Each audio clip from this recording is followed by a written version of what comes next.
All right, you're live.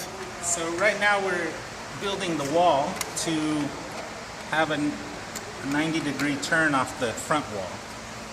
It's already together, it's good to go. Pushes out. Just straight. So this would be the front of the video wall on stage. 7mm LED screen, 6,000 nits.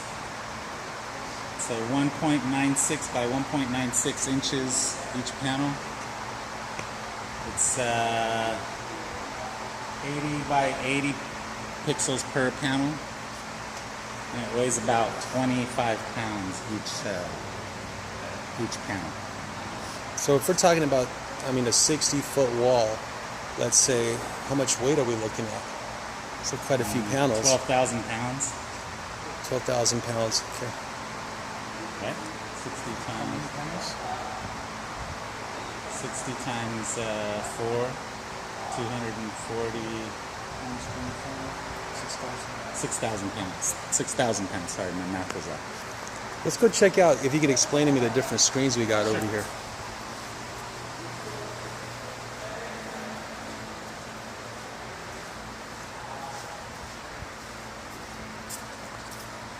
So this here is our 7mm. I already discussed that one. This here is our 6mm. This is ready for touring anytime. Weighs about 20 pounds. 80 by 80 pixels in each panel. It is 20 pounds a panel. It has 1,800 nits. 6,000 nits, 1,800 nits. This is our 5mm screen. This is not recommended for touring, great for TV installations. It is 1,200 nits. It has 96 pixels by 96 pixels in each panel. It is weighs approximately 19 pounds a piece. And this is our 3mm. Again, about 19 pounds a piece.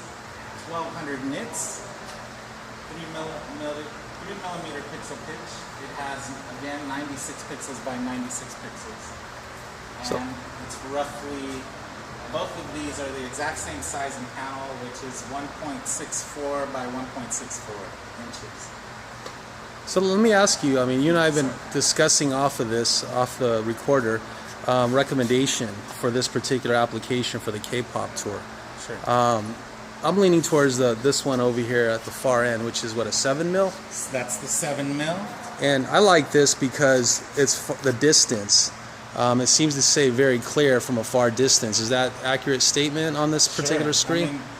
You're getting much more output from the screen. You're 6,000 nits, and at about 40 feet to the first seat, it starts to look like the 5mm in pixel separation. So if this were TV, I would push you towards a 3 or 5mm situations, but since you're live touring, live concert, I would stick with the 7mm or even the 6. But the 6, you sacrifice brightness. Now, I do like your suggestion about the curving the screens, and so we're talking about floor basing this. Yes. And then the opening would be a simple gag that we have over here. Yes. Where, let's walk over and check that out. Just grab a couple. And these seem to come together pretty quickly. I know you guys are experts here, but you seem to be able to take them out pretty quick, and they're easy to maneuver around. I always like to tell everyone, if I can do it, anyone can do it.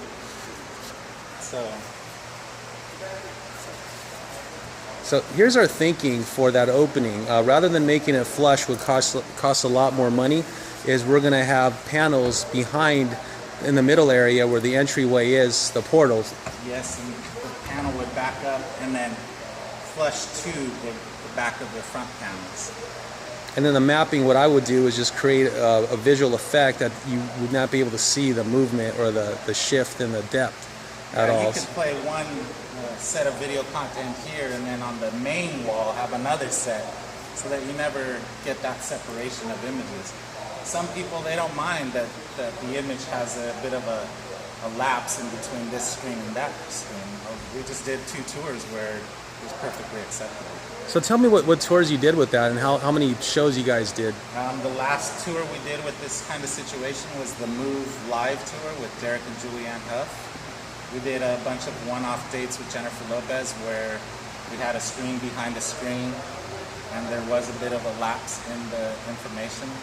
So it doesn't present an issue unless you really have text going.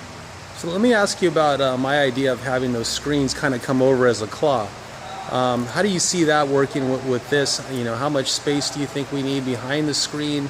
And how big should those LEDs be? Because I'm still uncertain, even myself, as I designed it, how big those should be. I think that if we were to do that, I mean, I can set this up quickly with Leo here. Leo, can you show him a 4x4 pixel?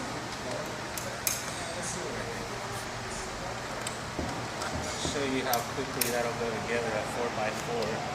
And these guys are really fast here. That's why I keep the camera going, because if I pause it, I'm sure they're going to be finished by the time I start this up again. Now you're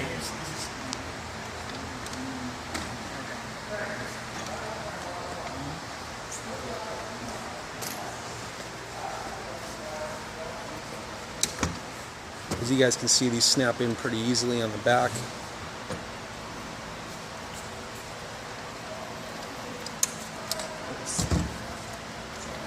So are you thinking 4 panels for each one of I the think the top of your 6 pop outs? 4 panels apiece.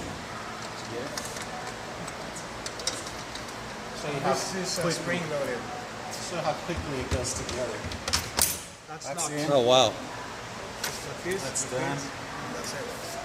And This one here. that's why we're pushing you on the floor mounted curbing. It's about speed and accuracy, and mostly the speed, because I mean we don't have much time to be building these.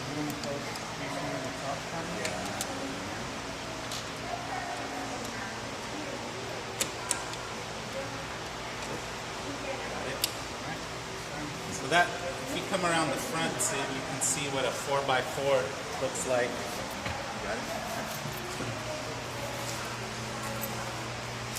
Oh yeah, that's nice. That'll look really good. Do you recommend we keep the same, if we're doing 7 mil on the bottom, should this also be 7 mil? I would keep it the same. Keep it just consistent? because the brightness would be so noticeable. What is the weight on this? Just the 4 panels? That's 100 pounds. Oh wow, that's really nothing in the big scheme of things and here. for hanging these off those trees that you have, we would recommend you make a special bracket from a fab shop, a scenic shop, that we could mount to the back of these panels once they're all together, and then they hang them on the trucks. Cool. Well, there you go, guys. That's everything we got for the moment.